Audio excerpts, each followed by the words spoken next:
ناظرین، ہری پور سے آپ کو بڑی خبر دے رہے ہیں۔ D S P circle Khanpur Muhammad Uzair Khan اور ان کی ٹیم کا خانپور کے مقام پر 2 ڈاکوؤں سے فائرنگ کا تبادلہ ہوا، جس میں 2 ڈاکو زخمی ہوئے اور ایک راگیر بھی اس مقابلے میں زخمی ہو گیا۔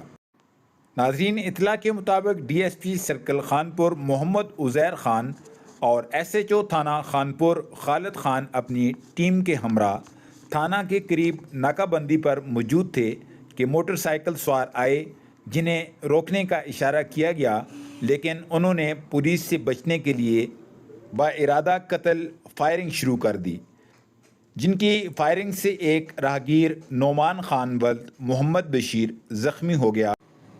پولیس ٹیم نے بھی فائرنگ کی، جس کے نتیجے میں ملزمان ریحان ولد سلیم سکنہ حویلیاں اور علی سکنہ رتا ضلع راولپنڈی زخمی ہوئے اور زخمی حالت میں گرفتار کر لیے گئے۔ ملزمان سے 2 عدد پسٹل گولیاں اور 2 عدد موبائل فونز برآمد کر لیے گئے اور واردات میں استعمال ہونے والا موٹر سائیکل بھی پولیس نے اپنے قبضے میں لے لیا۔ ملزمان کو علاج کے لیے ٹراما سینٹر منتقل کر دیا گیا ہے اور ان کے خلاف مختلف نوعیت کے مقدمات بھی درج کر لیے گئے ہیں۔ ناظرین، ملزمان سے تفتیش کے دوران مزید سنسنی خیز انکشافات متوقع ہیں۔